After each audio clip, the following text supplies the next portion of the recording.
Hi guys, welcome to my channel. ఈరోజు morning breakfast idli బ్యాటర్తో uttapam చేస్తాను. చూడండి ఫ్రెండ్స్, ఎలా చేస్తానో మీకు నచ్చింది అనుకుంటున్నాను.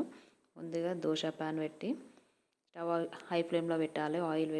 ఆయిల్ వేసి స్ప్రెడ్ చేయాలి. ఆనియన్తో స్ప్రెడ్ చేశాక ఇడ్లీ బ్యాటర్ ఒక గరిటెడు వేసుకోవాలి.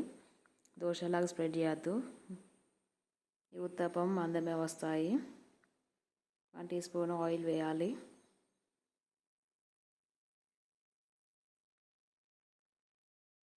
నేను 1 స్పూన్ ఆయిల్ వేసాను, 1 స్పూన్ బటర్ వేసాను ఫ్లేవర్ కోసము.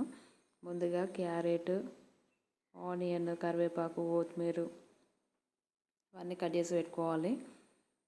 దోశ 2 మినిట్స్ ఫ్రై అయ్యాక ఉత్తప్పము దాని మీద వేసుకోవాలి. 2 సైడ్స్ ఫ్రై చేయాలి. ఫస్ట్ 1 సైడ్ ఫ్రై అయ్యాక బ్రౌన్ కలర్ వచ్చే వరకు ఫ్రై చేయాలి. టర్న్ చేసుకోవాలి. ఈ ఉత్తప్పము పల్లి చట్నీలకు చాలా బాగుంటుంది. పల్లి చట్నీతో తింటే ఏ చట్నీ అయినా ఏం కాదు, తినచ్చు. చట్నీ లేకుండా కూడా తినచ్చు ఫ్రెండ్స్. 2 సైడ్స్ ఫ్రై చేసుకుంటే చాలా టేస్టీగా ఉంటుంది. అంతే ఫ్రెండ్స్, స్టవ్ ఆఫ్ చేసి ప్లేట్లోకి సర్వ్ చేసుకోవాలి.